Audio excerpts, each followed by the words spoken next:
exorcismo.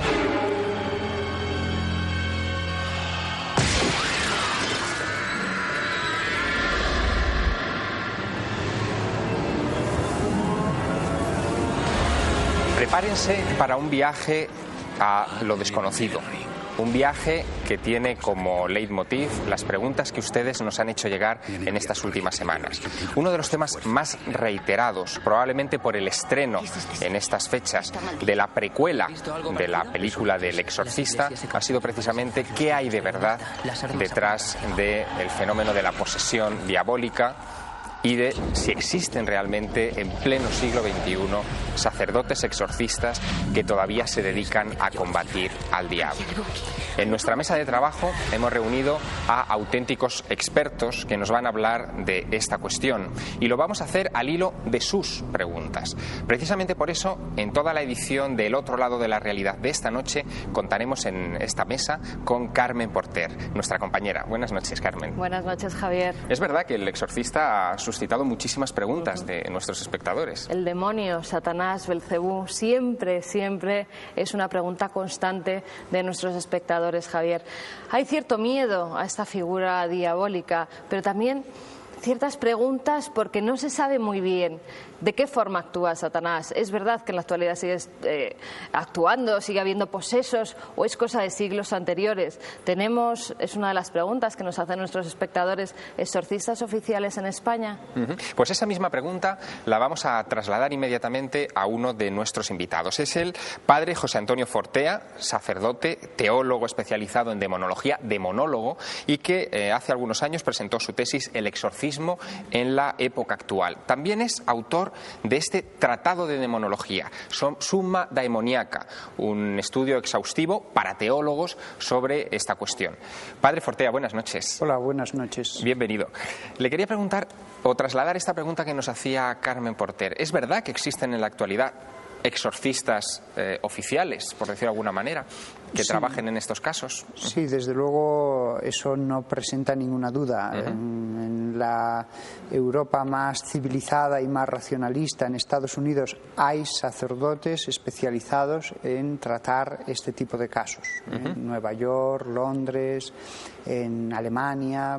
Hay sacerdotes, pocos, muy pocos, pero los hay. Usted lleva unos años trabajando con esta clase de casos que probablemente algunos compañeros suyos de sacerdocio no se atreven a tocar porque son casos bastante impresionantes, y en el ejercicio de su profesión sí dice haber encontrado algún caso de posesión demoníaca real, ¿no? La verdad es que la cantidad de casos que uno ve que no tienen nada que ver con el demonio es tan grande que yo entiendo que exista este escepticismo, pero sí que a lo largo de estos años unos pocos casos presentan todos los rasgos que la Iglesia determina como posesión diabólica. Si tuviera que elegir alguno de esos casos, ¿nos podría describir alguno de esos casos de verdadera posesión diabólica que usted ha visto? ¿Tienen algo que ver con lo que vemos en la pantalla grande, en la pantalla del cine, cuando vemos películas como El Exorcista? Pues el caso típico, lo que podríamos llamar caso tipo, es una persona sin ningún problema psiquiátrico, nunca, y que a raíz de un acto esotérico, Ouija, espiritismo, santería afrocubana, ritos de la New Age, cualquier tipo de acto en el que se invoca espíritus, de pronto presenta unos rasgos que son que se siente mal al entrar a una iglesia, que no soporta un crucifijo que había tenido siempre en su casa, que repentinamente, sobre todo por la noche, a solas en casa, pone los ojos en blanco y comienza a hablar con otra voz. Eso es un caso tipo. Se aplica el exorcismo y esa persona vuelve a la normalidad. Cuando un caso es verdaderamente de posesión, ya puede estar siendo tratado por psiquiatras durante años, que la persona va a ser finalmente relegada como caso crónico.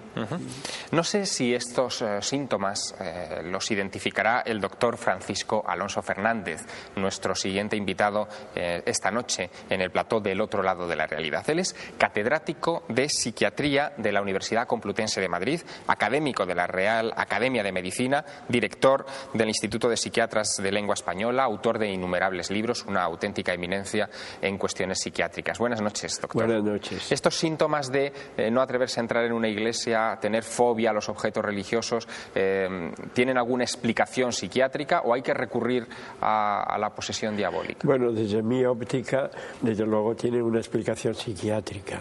Generalmente se trata de cuadros de delirio, algunas veces acompañados de alucinaciones, y realmente yo los cuadros que he tenido en este sentido de delirio, alucinaciones, muchas veces delirios alucinatorios de posesión diabólica, son realmente accesibles a un tratamiento psiquiátrico.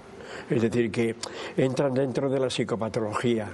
Hoy la psiquiatría, pues podríamos decir psiquiatría demonológica, pues realmente es una psiquiatría en donde la demonología se interpreta a la luz de la comprensión, y la comprensión nos lleva a captar estos fenómenos supuestamente demoníacos como diríamos, para simplificar, fenómenos delirantes, fenómenos alucinatorios, trances histéricos, etcétera. Incluso las personas normales, totalmente sanas, pueden tener alteraciones de conciencia extraordinarias que en determinadas culturas también se interpretan como fenómenos sobrenaturales. Es decir, que en este terreno yo creo que hay una doble óptica para contemplar estos fenómenos, la óptica sobrenaturalista y la óptica naturalista, y naturalmente la psiquiatría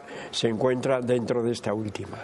Carmen Porter, ¿qué cosas nos preguntan relacionadas con esta cuestión? Pues vamos con las preguntas de los espectadores. Joel, por ejemplo, desde Bilbao nos dice: hola, os sigo siempre y me encantan los temas de miedo. Por eso he ido a ver la película del Exorcista y me han surgido varias dudas. ¿De verdad el demonio puede poseer a una persona? Si es así, ¿cuáles son los síntomas que tiene un poseso? Padre. Bueno, yo soy muy escéptico. Es más, dado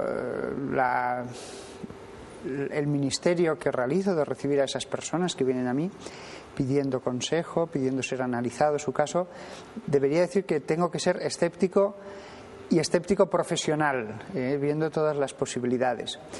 Entonces sí, yo después de ver cientos y cientos de casos, conozco muy bien lo que ha comentado el psiquiatra y me parece muy lógico porque si uno lo que ha visto son esos cuadros delirantes, pues uno dirá, ¿por qué tengo yo que creer lo que no he visto? Y a mí eso me parece una postura completamente lógica.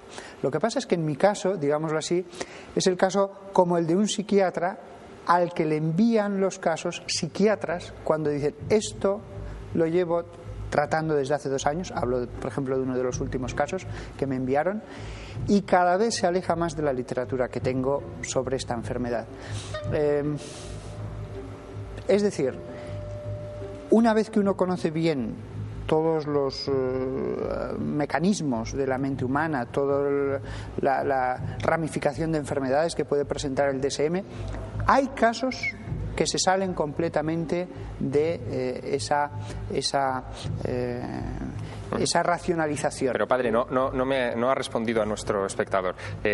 ¿Cuáles son esos síntomas? Perdón. Sí, los síntomas. Posesión. Bueno, lo que he dicho ha sido un pequeño resumen antes. Los síntomas, una persona de pronto siente presencias fuera de él, puede incluso ver que algo se mueve y al cabo de unos días eso está dentro de él y empieza a hablar a través de él en lo que se llama trance, normalmente en psiquiatría, y cualquier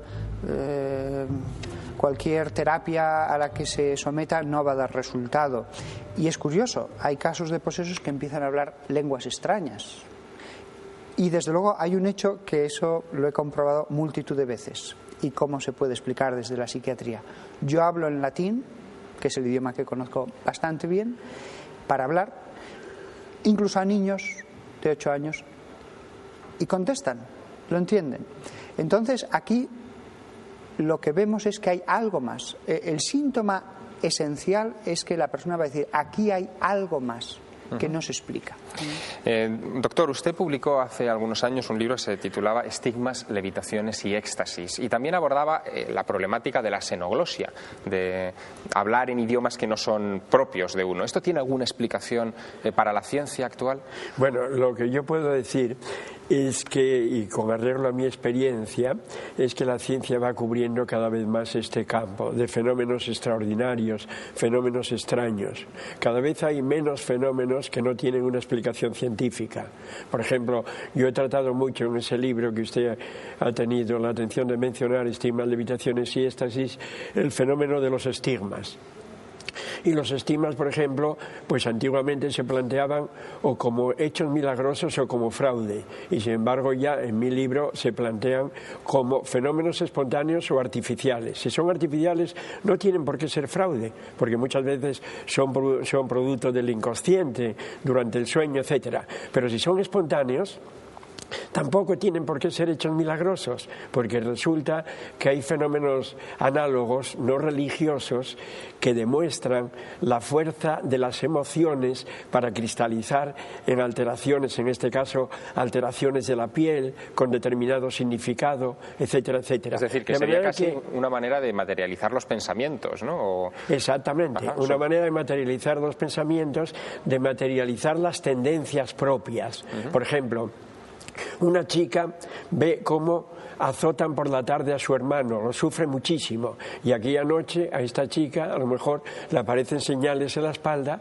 idénticas a las que pueda haber tenido su hermano como producto de los azotes, lo cual es algo análogo a lo de los estigmas. Y entonces sabemos que las emociones tienen mucha fuerza para determinar alteraciones de la piel, bien por una vía nerviosa o bien por una vía vascular, de manera que un hecho que era un hecho extraordinario, que no tenía explicación científica, ahora la tiene.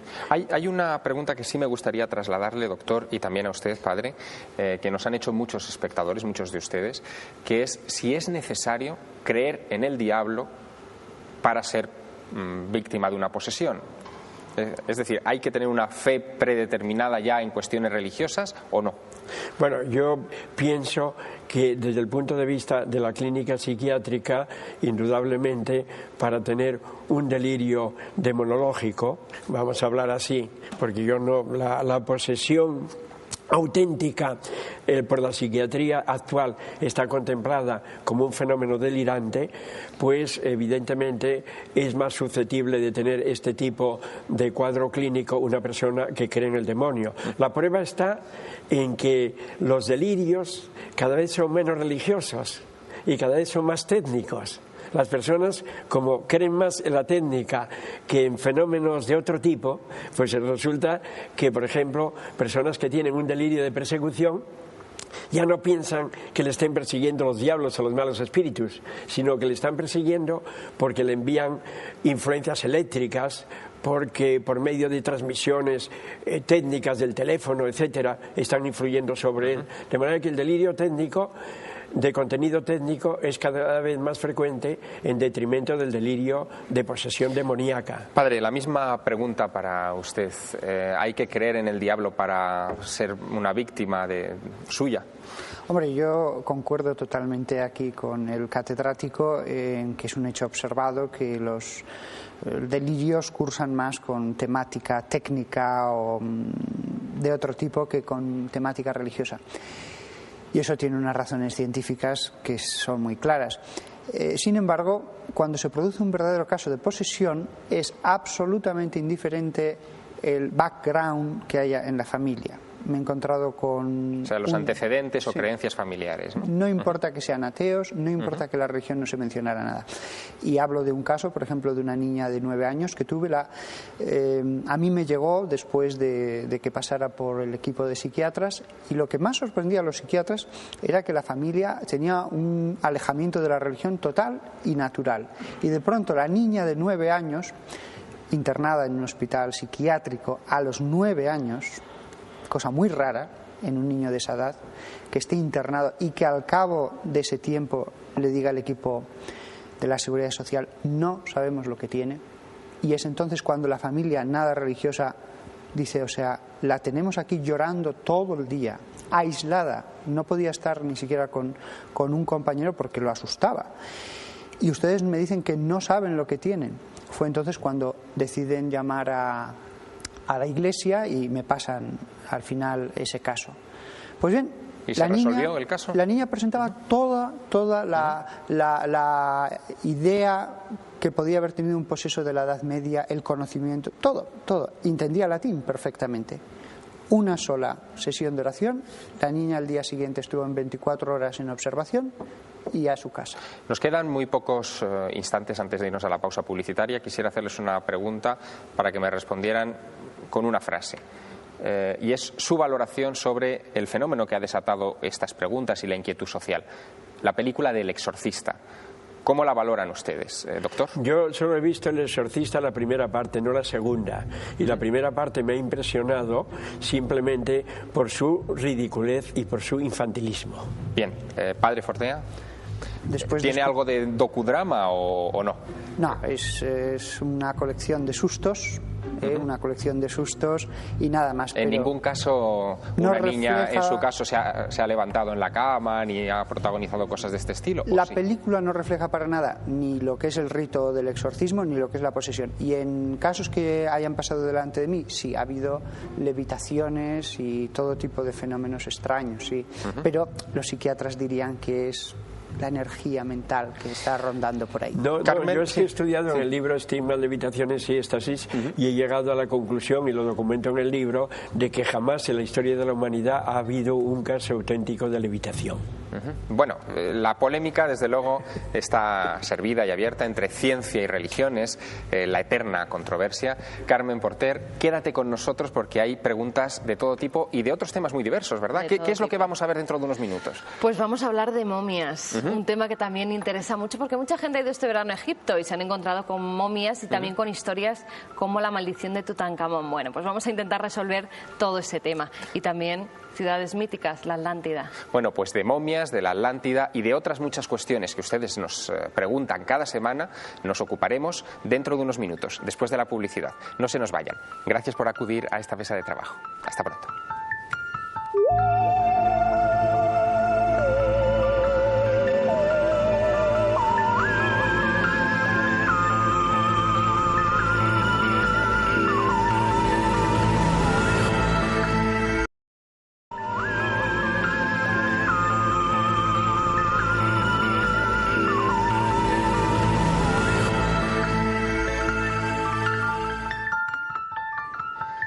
Cambiamos de tercio en nuestra mesa de trabajo del otro lado de la realidad con un elenco de nuevos invitados y de nuevos temas para responder precisamente a todas las cuestiones que nos han ido trasladando en estas últimas semanas y que se van acumulando en la mesa de nuestra redacción.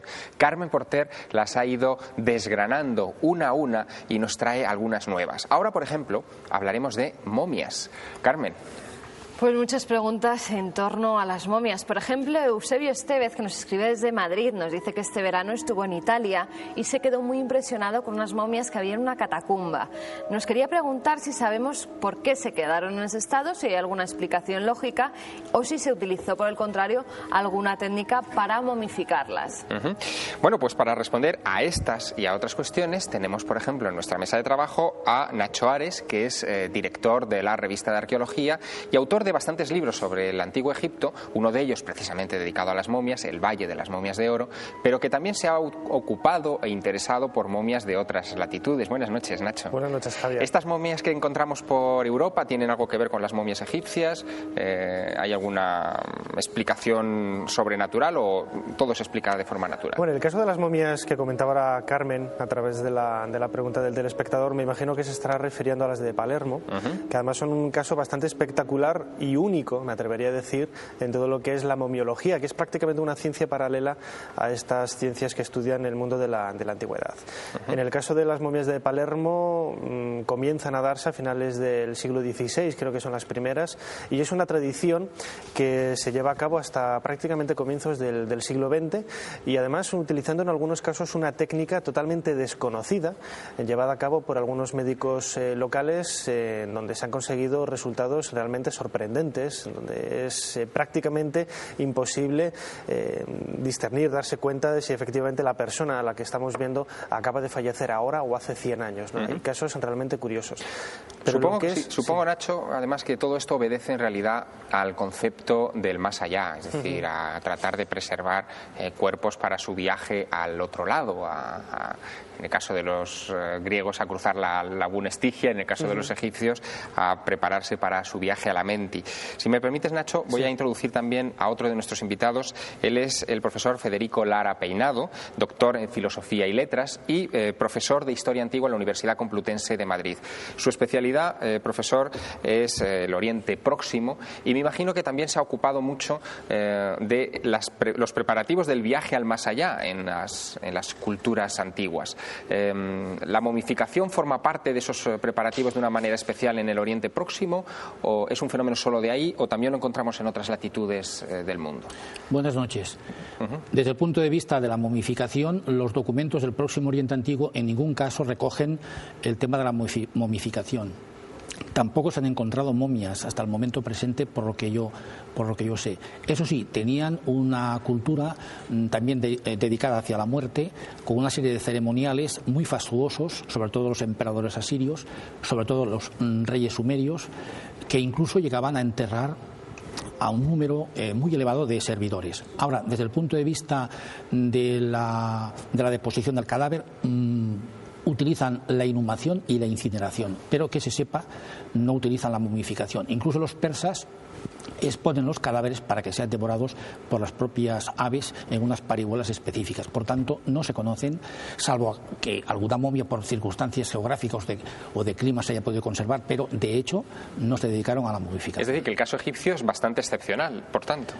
Me imagino que Egipto y el área también americana y demás, pues será unos anclajes específicos ahí, pero en el Oriente Próximo no han aparecido momias. ¿Y no le resulta curioso a un profesor de historia como usted que en América se momificara igual que en Egipto, cuando supuestamente no había conexiones entre ambas latitudes tan distantes, por otra parte, ¿no? Bueno, esto nos llevaría a unos momentos muy antiquísimos, conectados con el mito del diluvio, porque de hecho, o con las teorías de que la Tierra en un momento era Pangea, toda una unidad, y por tanto era normal que se hubiesen transmitido pues elementos culturales de un lado a otro. Últimamente hay un profesor que argumenta que los fenicios estuvieron en América, y si tenemos en cuenta la problemática del diluvio y que con la derivación de las lenguas se produce una diáspora, pues ¿por qué no encontrar puntos de contacto? Y es más, entre la cultura precolombina y la egipcia hay muchos puntos en contacto, sobre todo a nivel de preguntas, no de respuestas. Esto es uno de los eternos enigmas que todavía está por resolver. Le voy a guardar para después algunas preguntas sobre el diluvio, porque es un tema que también nos va a ocupar esta noche aquí, ¿verdad, Carmen?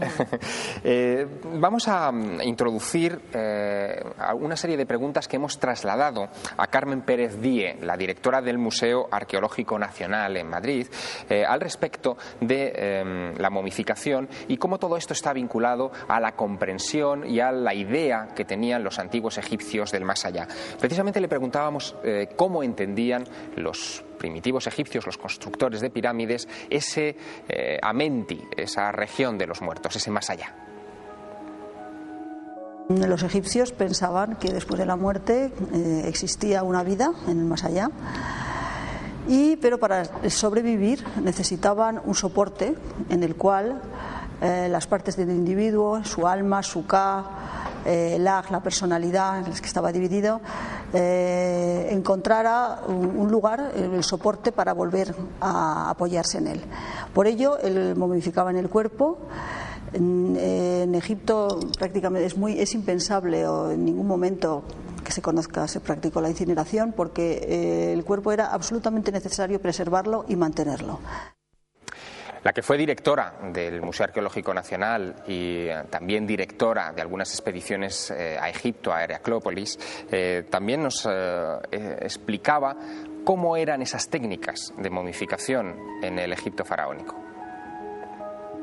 El proceso de momificación era largo y costoso. Tenemos referencias a través de Heródoto Evidentemente no siempre se seguía tan a rajatabla, pero así en líneas generales, digamos que en principio podía durar hasta 70 días. El cadáver era llevado a la Casa de la Vida y desde allí estaban los sacerdotes vinculados a la momificación y las personas que trabajaban en ella.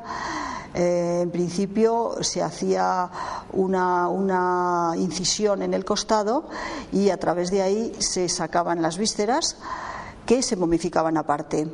El cerebro se sacaba por la nariz con un gancho que se introducía a través del orificio nasal y el corazón se quedaba in situ porque los egipcios pensaban que el corazón era el lugar donde residía la inteligencia, no lo vinculaban con el cerebro sino con el corazón.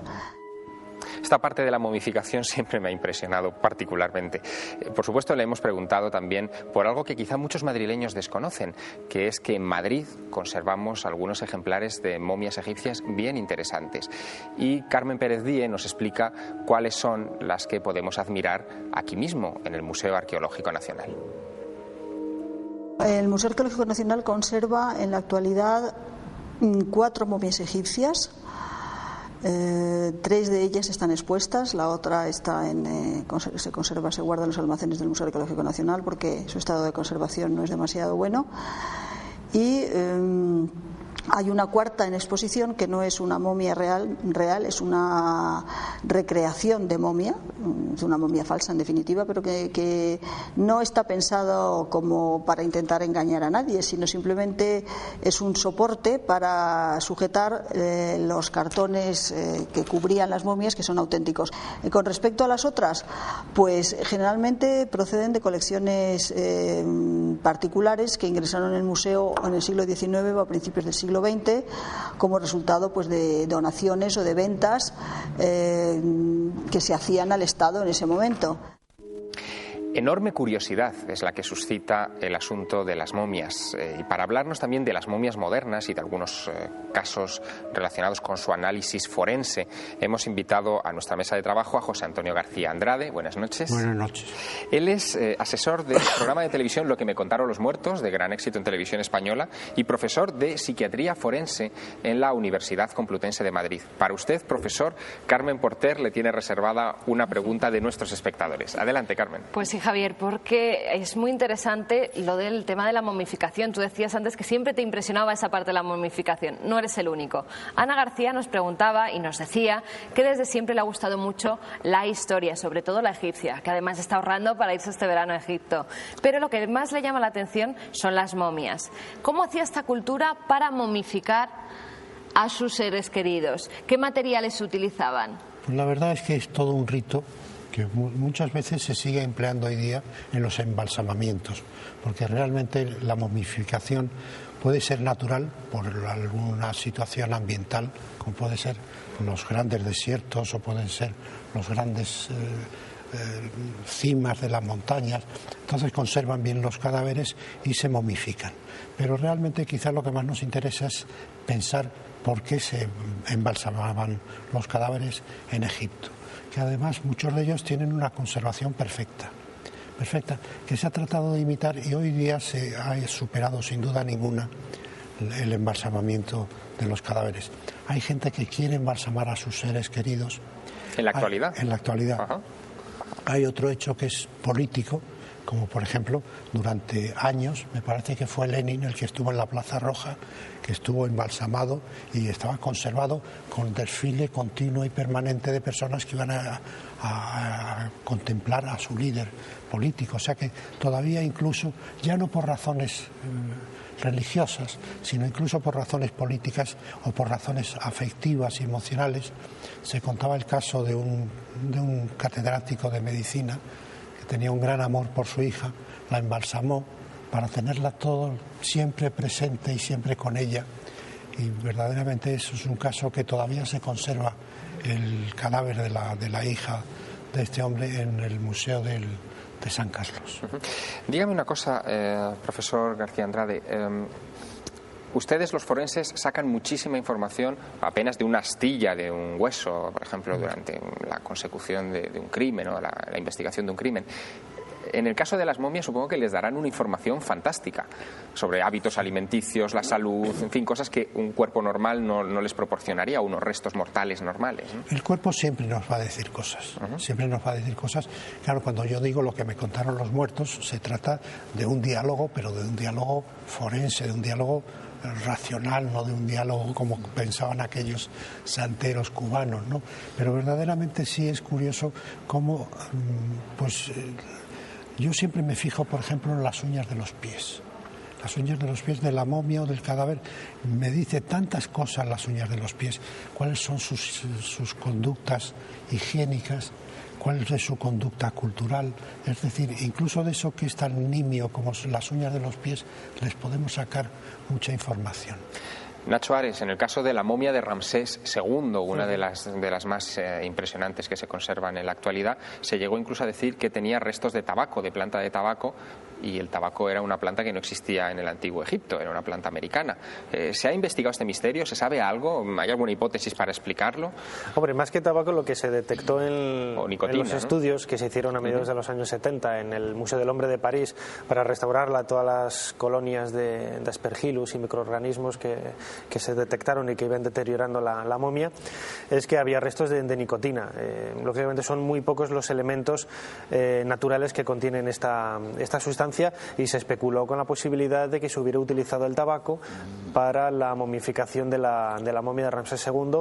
Y también, comentando un poco lo que preguntabas ahora al profesor Lara, se especulaba también con la posibilidad de la existencia de esas relaciones ya en la antigüedad, hace miles de años, entre América del Sur y lo que es el Egipto del Valle. Has mencionado una palabra rara entre todas las que has dicho, que es Aspergillus, que supuestamente es un hongo que podría explicar la maldición de Tutankamón. En 1922 se descubre la tumba de Tutankamón, es todavía hoy el descubrimiento arqueológico más importante de los últimos 100 años, y en esa tumba de un faraón que se encontró intacta con sus tesoros a buen recaudo durante varios miles de años, se produjo un hecho bastante singular, y es que en los años que sucedieron al descubrimiento de la tumba de Tutankamón, hasta 1929, murieron una cantidad importante de personas asociadas a ese descubrimiento. Se habló inmediatamente de la maldición del faraón.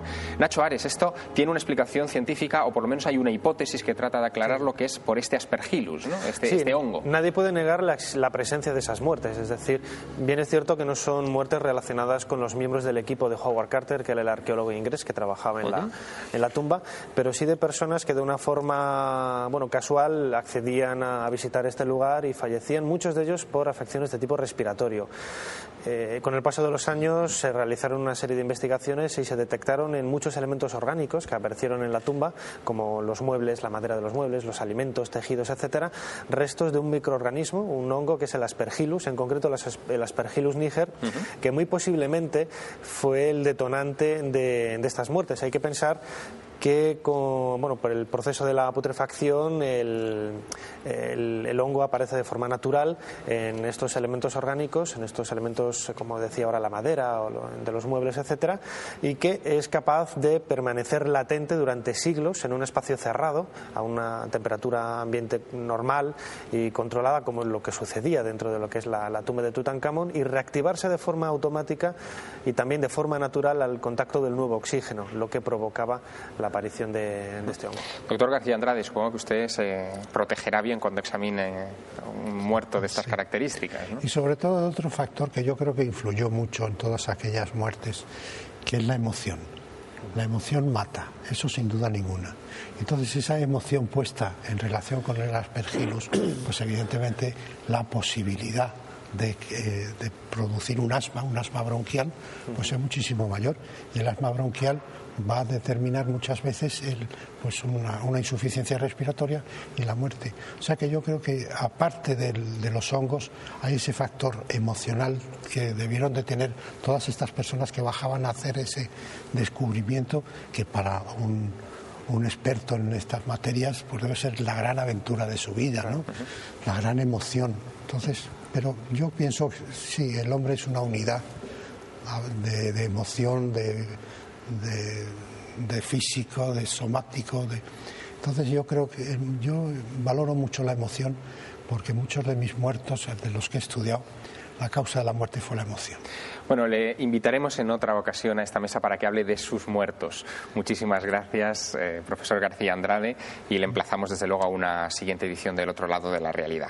Nosotros continuamos trabajando en otros aspectos de cuestiones que ustedes nos mandan y nos preguntan. Hay imágenes que les han llamado mucho la atención, de las que han desfilado por este programa y que han sido objeto de preguntas que ahora Carmen Porter va a explicarnos. Una de ellas en concreto tiene que ver con un antropólogo que pasó por este programa, por José Manuel Revenga. Cuéntanos, ¿qué pasó en ese programa y qué es lo que nos pregunta? Pues en ese programa, Javier, mostramos unas imágenes. Había un grupo de chamanes haciendo una invocación a los espíritus a través de una hoguera. Y salió de repente una imagen muy extraña. Cuando estaban grabando este vídeo, no aparecía nada, tan solo se ve el fuego a las personas que están haciendo ese ritual. Pero Juan José Revenga, cuando hace la fotografía, en ese mismo instante en que se están rodando estas imágenes, sí, esa fotografía capta una imagen muy extraña, una especie de serpiente. Aquí la tenemos. Es decir, que en la filmación vídeo no se ve nada, pero sin embargo en la fotografía de Juan José Revenga aparece esa especie de serpiente extraña, ¿no? Efectivamente, además estaba invocando a la serpiente, todo hay que decirlo. Pues hemos recibido una nota de Miguel Carrillo. Él dice que tiene mucha experiencia sobre trucaje de fotos, de vídeo y de sonidos, y él cree que se trata simplemente de una fotografía movida. Dice que el efecto de fotografía movida es más frecuente en las fotos nocturnas, ya que el obturador de la cámara permanece abierto incluso varios segundos, y cualquier principiante de fotografía lo sabría. Hemos vuelto a analizar esta fotografía y nuestros expertos nos dicen que en este caso tenía que estar movida toda la fotografía, no solo esa imagen que sale del fuego, porque como vemos los chamanes aparecen ellos solos, no da la sensación que da la serpiente, que está como una doble imagen. Misterio, por tanto, ¿no? Por lo tanto, sí, aunque claro, contamos con la experiencia de Miguel Carrillo también, y si nos quieren mandar los análisis de esta fotografía, serán bien recibidos.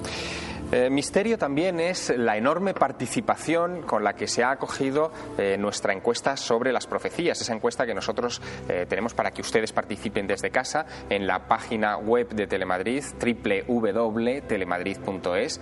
Acuden ustedes a la pestaña de programas, buscan El Otro Lado de la Realidad, hacen clic allí y allí pueden votar en una encuesta, o podían votar hasta hace poco en una encuesta, sobre qué profetas o profecías les merecían mayor credibilidad. Es una encuesta que hemos arrastrado durante varias semanas y que ya, por fin, Carmen Porter nos ha traído los resultados de la misma.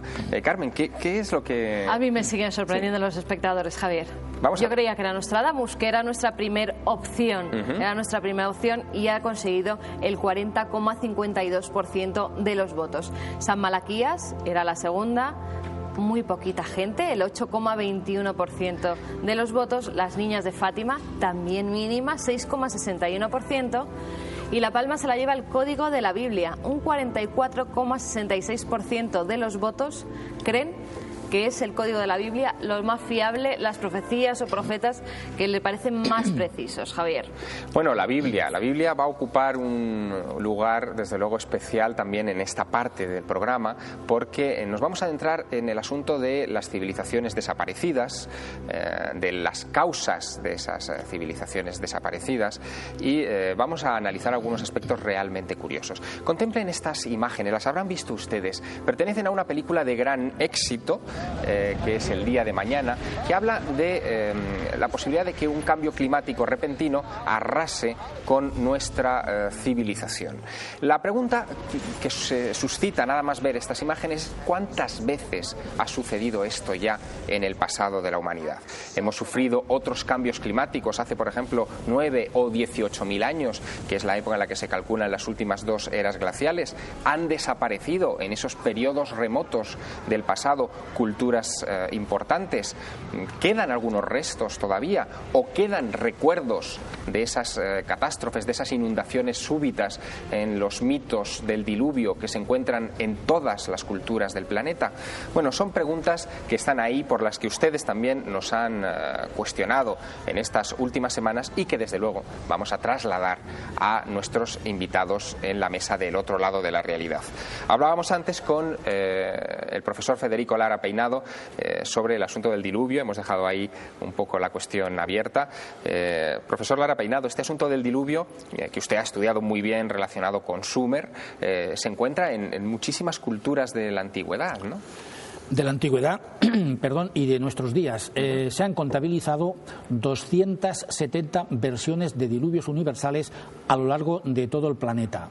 No solamente en la antigua Mesopotamia, sino también en la Polinesia, en América. Pensemos que los chinos también tuvieron su creencia en un diluvio universal.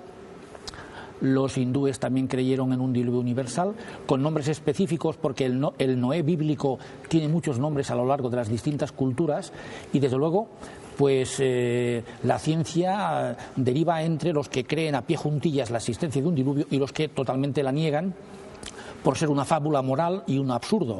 Pero, de hecho, el que la memoria colectiva universal de esa manera tan insistente haya creído en ese diluvio universal, pues nos hace pensar seriamente en él. ¿Usted cree que ha podido existir esto que comentábamos antes, de que cambios climáticos en el pasado del planeta puedan haber generado esa idea del diluvio y haberlo grabado a fuego en nuestro inconsciente? Yo creo que en la existencia de diluvios parciales. Ajá. Las últimas investigaciones efectuadas en el Mar Negro, parece ser que por un taponamiento de los sedimentos fueron presionados por el mar Mediterráneo. Ello hizo que inundara el Mar Negro, entonces un lago de agua dulce, según los experimentos de Ryan y los estudios de los geofísicos norteamericanos, y a partir de ahí en cadena se desencadenó hacia Mesopotamia, que fue donde allí se puso por primera vez por escrito.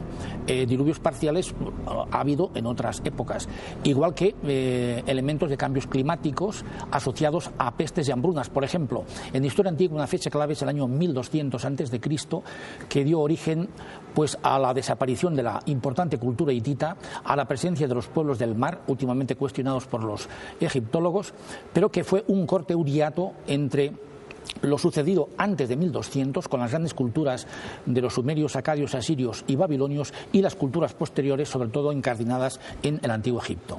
Por tanto, catástrofes climáticas, hambrunas. Hay un texto de Meremtaj que envía barcos con cereales a los hititas sobre el 1200 debido a estas circunstancias. Por tanto, la incidencia geográfica es fundamental en la evolución histórica. Hay unas imágenes que me gustaría que vieran. Son imágenes submarinas captadas en Bimini, cerca de los actuales Estados Unidos, que se corresponden con una especie de muro sumergido que se extiende a más de 1 kilómetro por debajo del agua y que parece estar formado por bloques artificiales construidos por mano humana y hoy sumergidos probablemente por la subida de las aguas hace miles de años en esa región. Por supuesto, inmediatamente al contemplarse estas imágenes, son imágenes que proceden muchas de ellas de los años 70 y 80, pero que el muro todavía sigue ahí siendo objeto de exploración, son imágenes que inmediatamente dieron que hablar sobre otro mito universal, Nacho Ares, que es el mito de la Atlántida.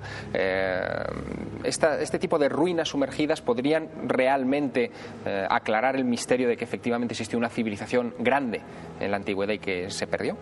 Hombre, hay que partir de la base de que la única referencia histórica con la que contamos para la investigación del fenómeno de la Atlántida es apenas unas pocas menciones en un par de diálogos de Platón, el Critias y el Timeo del siglo V antes de nuestra era, y que no hay absolutamente nada más. Y además hay que pensar que esas menciones son muy fragmentarias, es decir, no han llegado hasta nosotros en su totalidad.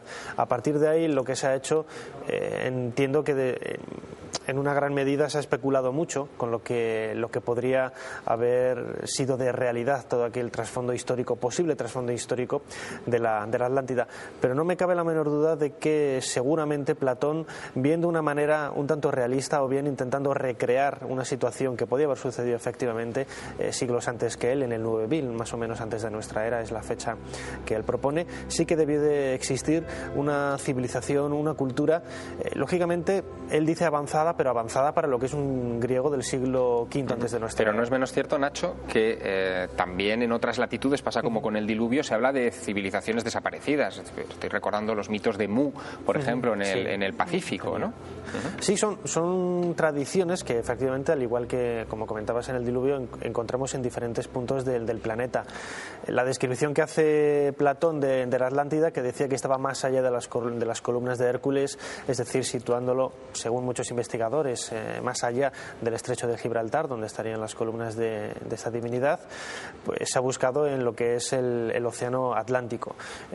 Las investigaciones también de muchos geólogos dan a entender que por debajo de las aguas del océano no hay restos de lo que podría interpretarse como una civilización antigua. Ruinas de este tipo no han aparecido solamente en Bimini, sino en Yonaguni, en Japón, investigadas por una serie de geólogos de la Universidad de Boston, que también luego han sido tirados un poco por tierra, ya que esas estructuras aparentemente realizadas por la mano del hombre luego se demostró que era una serie de corrimientos naturales de placas tectónicas. En Japón, decías, pero también en Cuba. Hablábamos hace algunas semanas con una embajadora cultural cubana de excepción, con la prima bailarina absoluta del Ballet Nacional de Cuba, Alicia Alonso, probablemente la última gran diva del ballet que todavía está viva entre nosotros. Y Alicia Alonso se nos reveló como una apasionada de todo lo que tiene que ver con los enigmas del hombre y de la civilización, y por supuesto estaba muy al corriente de un descubrimiento arqueológico por el que le preguntamos inmediatamente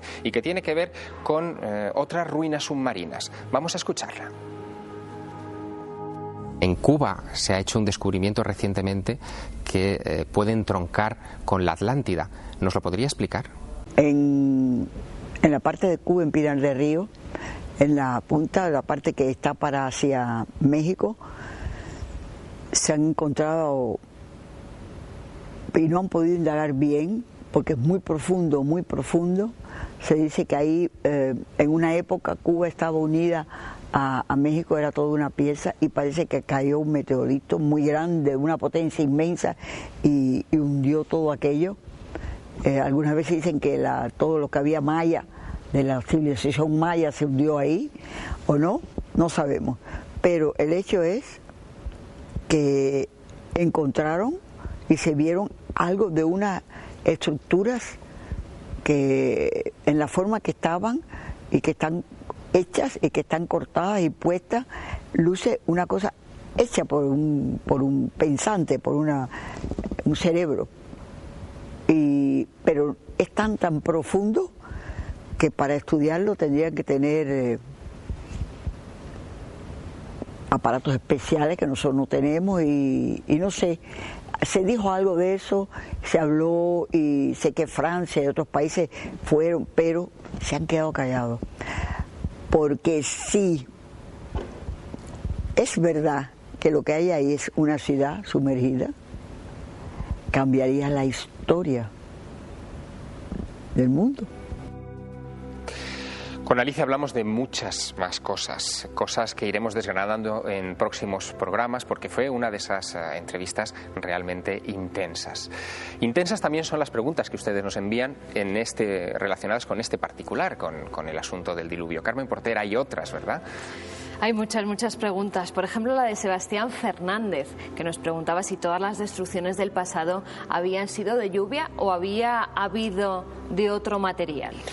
Bueno, profesor Lara Peinado, sobre esto también hay leyendas e información, ¿verdad? Sí.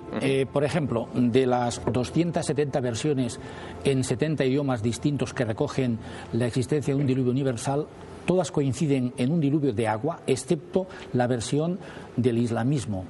El Corán, en la Sura 71, pone en boca de Noé, que allí es contemplado como un profeta, que la destrucción universal será por fuego. Por tanto, la idea de destrucción es común en todas las culturas, pero tan solo que sepa yo, una es por fuego. El resto todas coinciden en ser destrucción por agua. Hay tradiciones sobre la Atlántida, veíamos en Cuba, hablábamos antes de esas ruinas de Japón, en Bimini, en la Antártida incluso, pero también una de las teorías más notables y más aceptadas y más discutidas es la posibilidad de que la Atlántida en realidad se hubiera encontrado mucho más cerca de lo que pensamos, incluso en el Mediterráneo.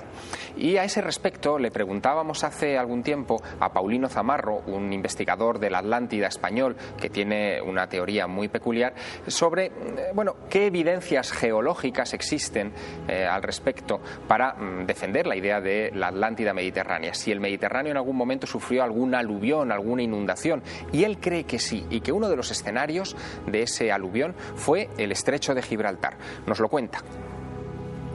La Atlántida desaparece cuando se rompe el istmo de Gibraltar. Al romperse el istmo de Gibraltar, irrumpe las aguas del océano Atlántico violentamente en el Mediterráneo y sube el nivel del mar muy rápidamente. Y entonces en ese momento desaparece, si no toda la Atlántida, sino por lo menos las partes llanas y más bajas de la Atlántida.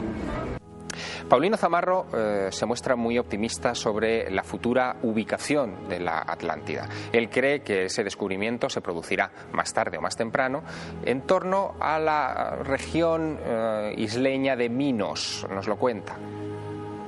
Pues no estaría de más hacer una expedición arqueológica a donde estaba la Atlántida.